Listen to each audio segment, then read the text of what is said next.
Alrighty. This was after we went to the park.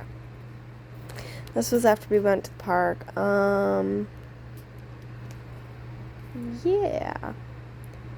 I love you. Anyways, time to get to reading. I don't know where we left off, but I'm sure you do, seeing as you're watching all the videos. Anywhoozin'. Oh my gosh, I'm so tired. I'm probably just gonna finish this chapter because I'm using 10 fucking pages or some shit. Oh, I passed it, but yeah, you know what I'm saying. What chapter is that? Journey, chapter 6, chapter 5. Oh my god, guess how many pages? 20 fucking 2 till the next chapter.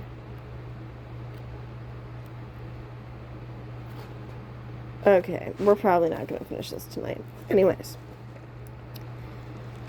Alright. Harry took the parchment envelope out of his pocket. Good, said Hagrid. There's a list on there of everything you need. Harry unfolded a second piece of paper he hadn't noticed the night before and read. Hogwarts was school and witchcraft and wizardry. Uniform. First-year students will require 3 sets of plain work robes, black, 1 plain pointed hat, black for everyday or for day wear, 1 pair of protective gloves, dragon hide or similar, 1 winter cloak, black, silver fastenings.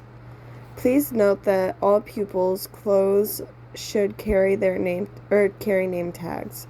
Course books. All students should have a copy of each of the following: The Standard Book of Spells, Grade 1 by Marina Goshawk. History of Magic by Beth. Okay, this next part is gonna be very painful. Bathilda Bagshot. Magic Theory by Adalbert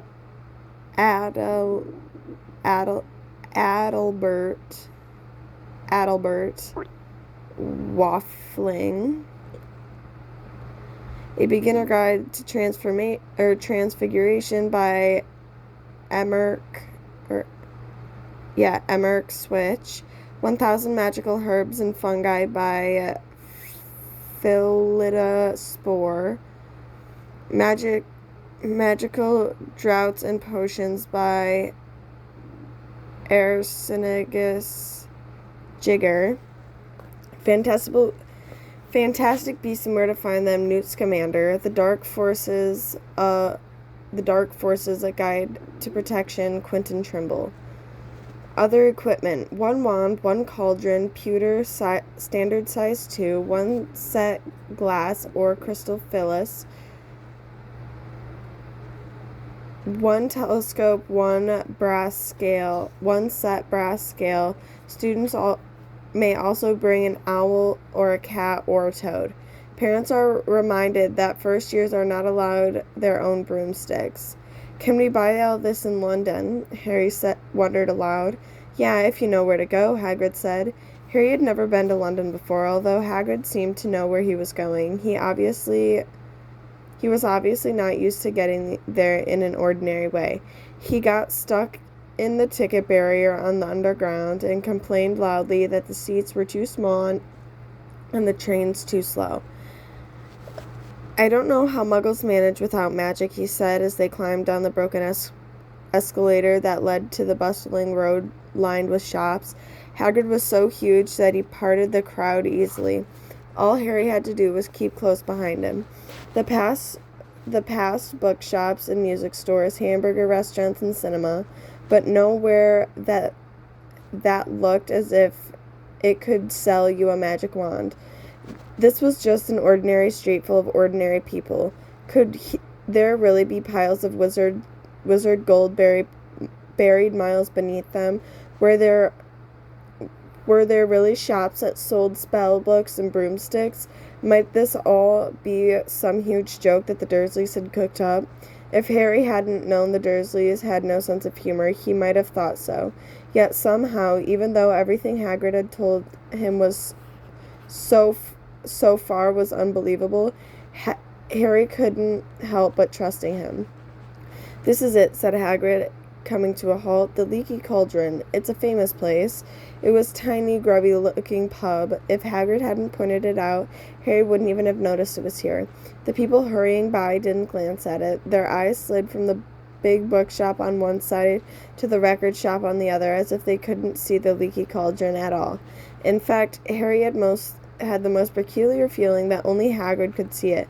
Before he mentioned this, Harry had steered him inside. Before he could mention this, Hagrid had steered him inside. For a famous place, it was very dark and shabby. A few old women sitting in a corner, drinking tiny glasses of sherry. One of them was smoking a long pipe. A little man in a top hat was talking to the old bartender, who was quite bald and looking like a toothless walnut. The low buzz of chatter stopped when they walked in. Everyone seemed to know Hagrid. They waved and smiled at him. The bartender reached for a glass. "The usual, Hagrid?" "Can't, Tom. I'm on Hogwarts business," said Hagrid, clapping his great hand on Harry's shoulder and making Harry's knees buckle. "Good Lord," said the bartender, peering at Harry. Can this be?" The Leaky Cauldron suddenly went completely still.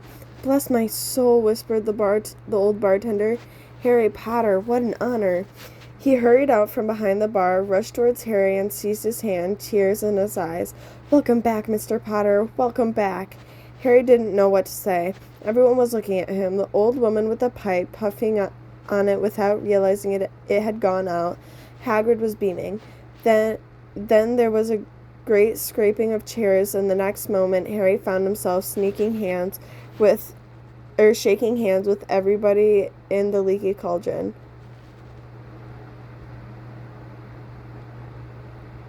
When is that wedding?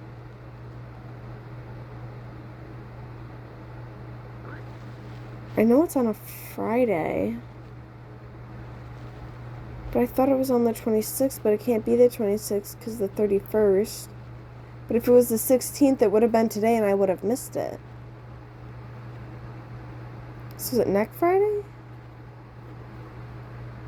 I think it's next Friday. I gotta talk to my coworkers. Anyways. Sorry about that little intermission. He hurried out. Okay, blah, blah, blah, blah, blah, blah, blah, blah. Okay. Harry didn't know what to say. Everyone was looking at him. The woman with the pipe huffing realized it had gone out. Hagrid was beaming. Then there was a great scraping of chairs, and the next moment Harry found himself shaking hands with everyone in the Leaky Cauldron. "Doris Crockford, Mr. Potter. Can't believe I'm meeting you at last. So proud, Mr. Potter. I'm just so proud. Always wanted to shake your hand. I'm all of a flutter. Delighted, Mr. Potter. Just can't tell you. Oh, delighted, Mr. Potter. Just can't tell you. Diggle's the name. Diggle's the name. Daedalus Diggle. Daedalus Diggle. I feel like it's... Okay, anyways. "I've seen you before," said Harry, as Daedalus Diggle's top hat fell off with excitement. You bowed to me once in a shop." "He remembers," cried Daedalus Dig... Oh my god. Why does she keep... "He remembers," he cried, looking around at everyone. "Did you hear that? He remembers." Harry shook hands again and again. Doris Crockford kept coming back up for more. A pale young man made his way forward very nervously. One of his eyes was twitching. "Professor Quirrell," said Hagrid. "Harry, Professor Quirrell will be one of your teachers at Hogwarts." Potter," stammered Professor Quirrell, grasping Harry's hand. "Can't tell you how pleased I am to meet you." What sort of magic do you teach, Professor Quirrell? Defense against the dark arts, muttered Professor Quirrell, as though he had rather not think about it. Not that you need it, eh, Potter? He laughed nervously.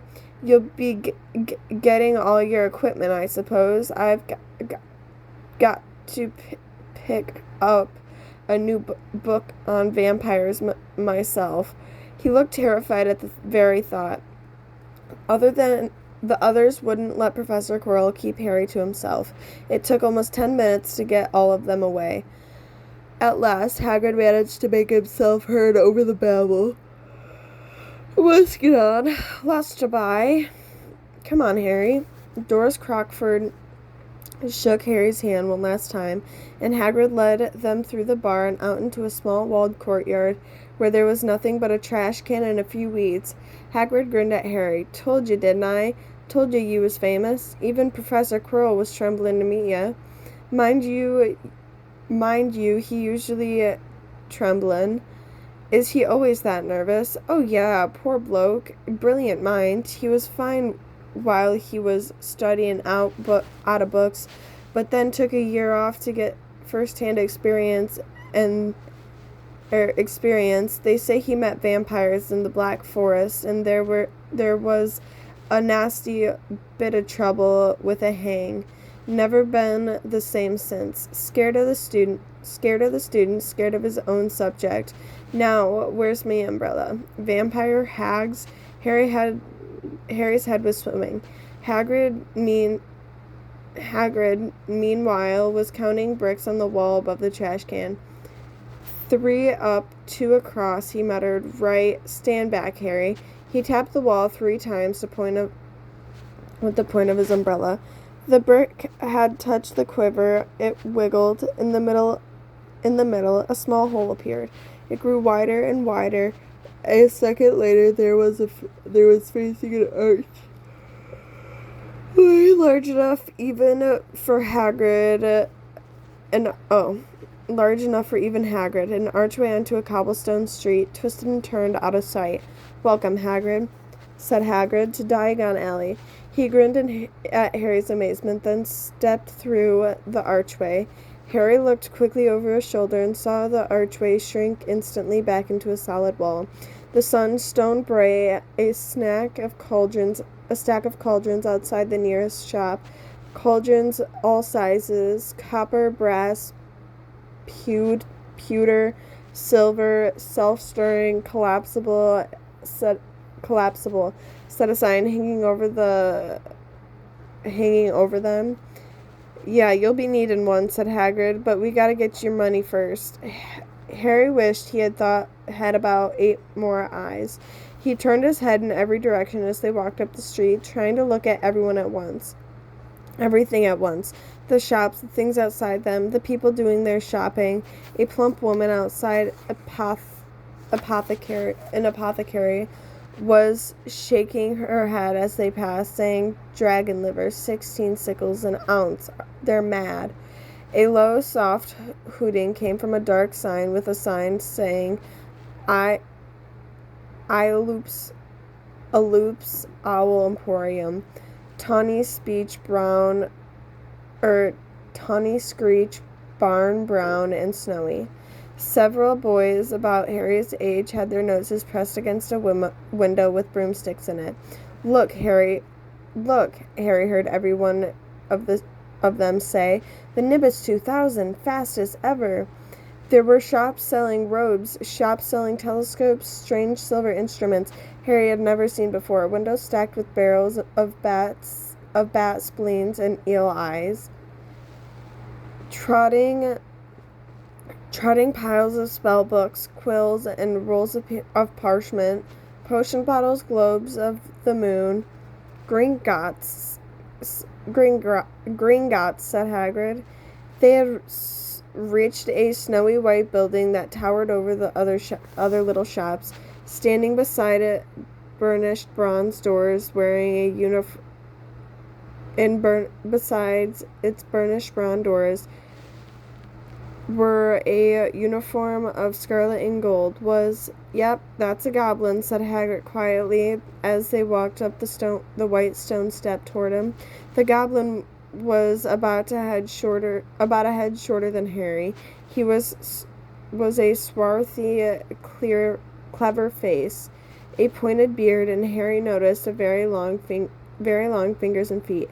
He bowed as they walked inside. Now they were facing a second pair of doors, silver this time, with words engraved upon them. Enter strange, but take heed of what awaits the sin of greed. For those who take but do not earn must pay most dearly in their turn. If you seek beneath our floors a treasure that was never yours, thief, you have been warned, beware of finding more than treasure there. Like I said, you'll be mad to try and rob it, said Hagrid. A pair of goblins bowed them through the silver doors. They were in a vast marble hall. About 100 more goblins were sitting on high stools behind a long counter, scribbling in large letters, weighing coins and brass scales, examining precious stones through eyeglasses. There were too many doors to count leading off the hall, and yet more goblins were showing people in and out of these. Hagrid and Harry made for the counter. Morning, said Hagrid to a free goblin. We've come to take money out Mr. Harry Potter's safe. You have his key, sir? Got it somewhere, said Hagrid, and he started emptying his pockets onto the counter, scattering a handful of moldy dog biscuits over the goblin's book of numbers. The goblin wrinkled his nose. Harry watched the goblin on their right weighing a pile of rubies as big as glowing coals.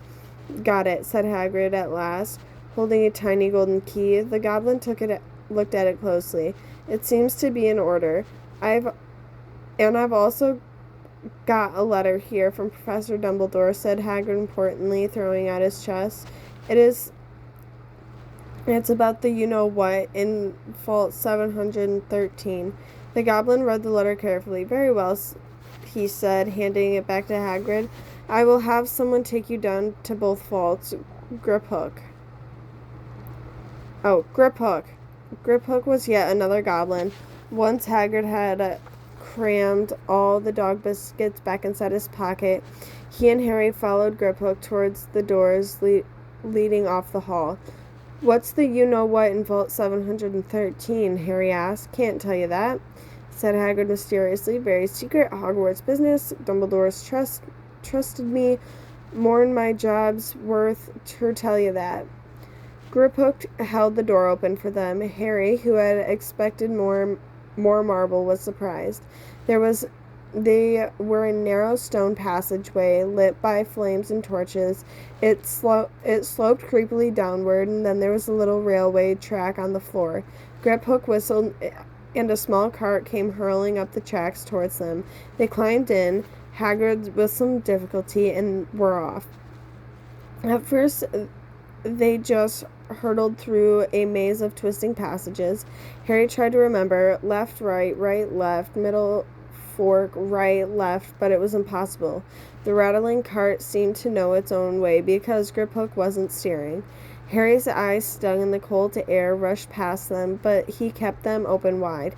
Once he thought they were about to burst on fire at the end of the passageway, once he thought what he saw a burst of fire at the end of the passageway and twisted around to see if it was a dragon. But too late. They plunged even deeper, passing the underground lake where huge stalactites and stalagmites grew from the ceiling and floor. I never know, Harry called to Hagrid over the noise. What's the difference between a stalactite and a stalagmite? Stalagmite's got an M in it, said Hagrid. Don't ask me questions, just know I think I'm going to be sick. He did look very green. And when the cart stopped at last beside the small door in the passageway, Hagrid got out and had to lean against the wall to stop his knees from trembling. Griphook unlocked the door. A lot of green smoke came billowing out, and as it cleared, Harry gasped. Inside were mouths of gold coins, columns of silver, heaps of bronze nuts.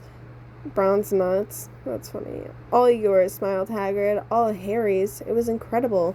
The Dursleys couldn't have known about this, or they'd have had it from him faster than a blink.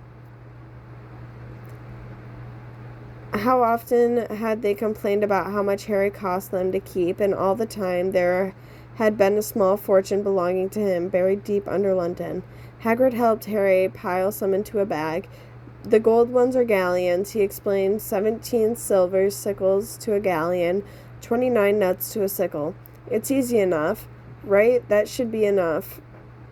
Enough for him to, or couple of terms. Well, we'll keep the rest safe for you. Turn to Griphook. Vault 713 now, please. And can we go more slowly? Only one speed, said Griphook. They were going even deeper now and gathered speed. The air became colder and colder as they hurtled round tight corners. They went rattling over the underground ravine, and Harry leaned over the side to try and see what was down in the dark bottom. But Hagrid groaned, and he pulled him back by the scruff of the neck. Vault 713 had no keyhole. Stand back, said Griphook importantly. He stroked the doorway gently with his long finger, and it simply melted away. If anyone but a Gringotts goblin tried that, they'd be sucked through the door and trapped in there, said Griphook. How often do you check to see if anyone's inside? About once every 10 years, said Griphook, with a rather nasty grin. Something really extraordinary had been inside this top security vault. Harry was sure. He leaned forward eagerly, expecting to see fabulous jewels at the very least. But at first he thought it was empty. He noticed a grubby little package wrapped in a brown paper lying on the floor. Hagrid picked it up and tucked it deep inside his coat. Harry longed to know what it was, but he knew better than to ask. Come on, back in this infernal cart, and don't talk to me on the way back. It's best if I keep my mouth shut, said Hagrid. Alrighty. We are on page 76. I don't know where my bookmark went. Anyways, I found it. Super snazzy stuff. Yeah.